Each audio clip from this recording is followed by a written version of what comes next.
መጽሐፈ ነገሥት ቀዳማይ ምዕራፍ 12 የናባጥ ልጅ ኢዮርብዓም በነገሠ በ18ኛው ዓመት የሮብዓም ልጅ አብያ በይሁዳ ላይ ንጉሥ ሆነ። በኢየሩሳሌምም 3 ዓመት ነገሠ። እናቱም ማዕካ የተባለች የአቤሴሎም ልጅ ነበረች። ከእርሱም አስቀድሞ ባደረገው በአባቱ ኀጢአት ሁሉ ሄደ።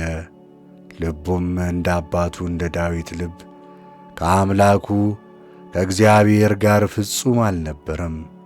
ነገር ግን ልጁን ከእርሱ በኋላ ያስነሣ ዘንድ ኢየሩሳሌምንም ያጸና ዘንድ አምላኩ እግዚአብሔር ስለ ዳዊት በኢየሩሳሌም መብራትን አደረገለት።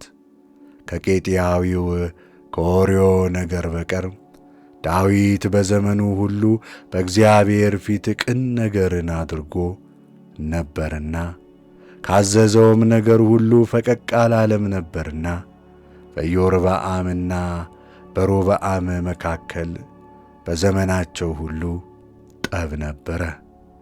የቀረውም የአብያ ነገር ያደረገውም ሁሉ በይሁዳ ነገሥት ታሪክ መጽሐፍ እነሆ የተጻፈ አይደለምን?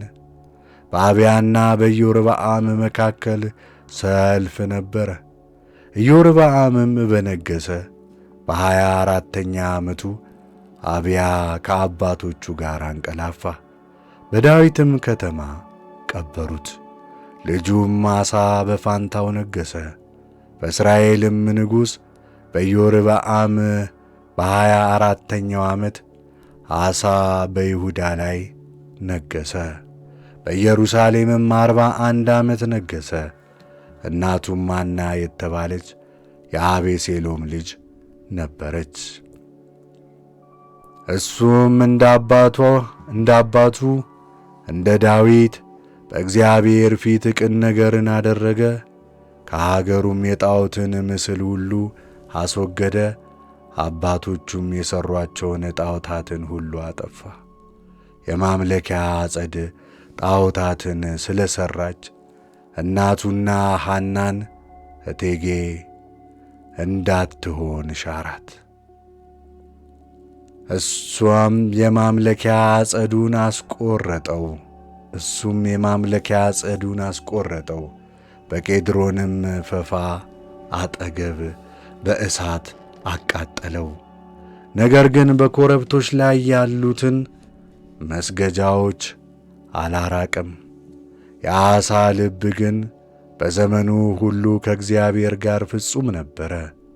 አባቱ የቀደሰውንና እርሱም የቀደሰውን ወርቅና ብር ዕቃውንም ወደ እግዚአብሔር ቤት አገባው።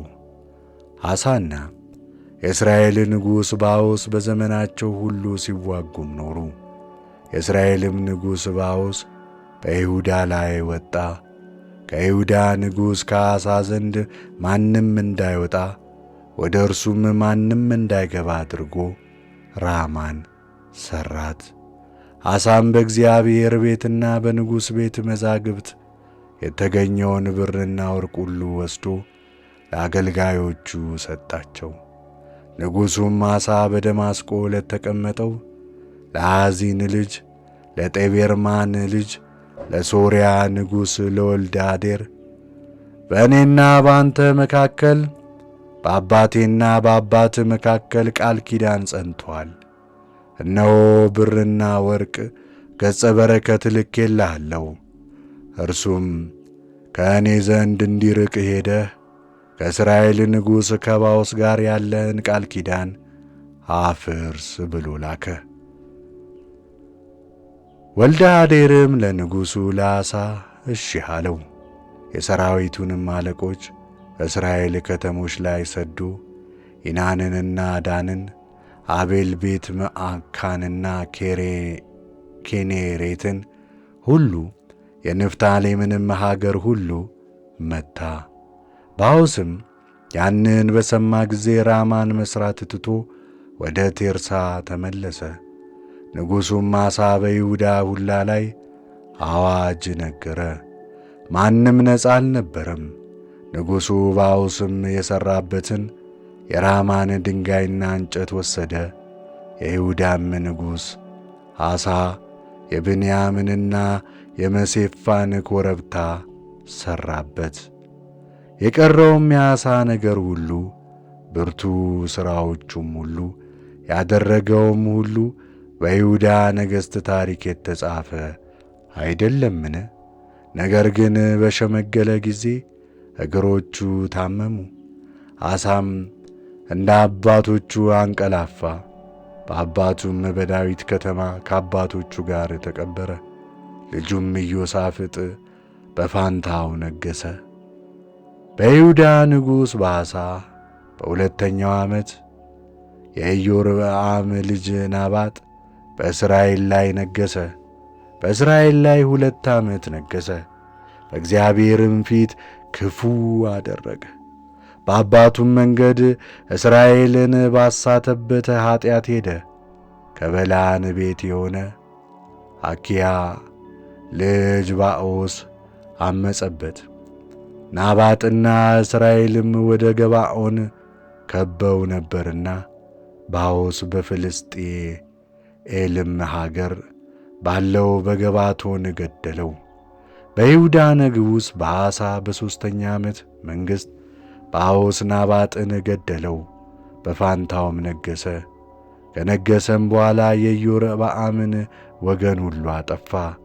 በባሪያው በሴሎናዊው በአኪያ እጅ እንደ ተናገረው እንደ እግዚአብሔር ቃል እስኪያጠፋው ድረስ ከኢዮርብዓም ወገን ሕይወት ያለውን አላስቀረም።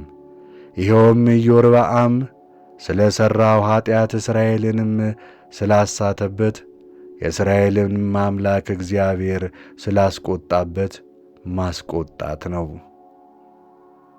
የቀረውም የናባጥ ነገርና ያደረገውም ሁሉ እነሆ በእስራኤል ነገሥታት ታሪክ መጽሐፍ የተጻፈ አይደለምን? በአሳና በእስራኤል ንጉሥ በባኦስ መካከል በዘመናቸው ሁሉ ጦርነት ነበረ። በይሁዳም ንጉሥ በአሳ 3ኛ ዓመት በአርኪያ ልጅ ባኦስ በእስራኤል ሁሉ ላይ በቴርሳ ንጉሥ ሆኖ 24 ዓመት ነገሠ። በእግዚአብሔርም ፊት ክፉ አደረገ። በናባጥም ልጅ በኢዮርብዓም መንገድ እስራኤልንም ባሳተበት ኀጢአት ሄደ።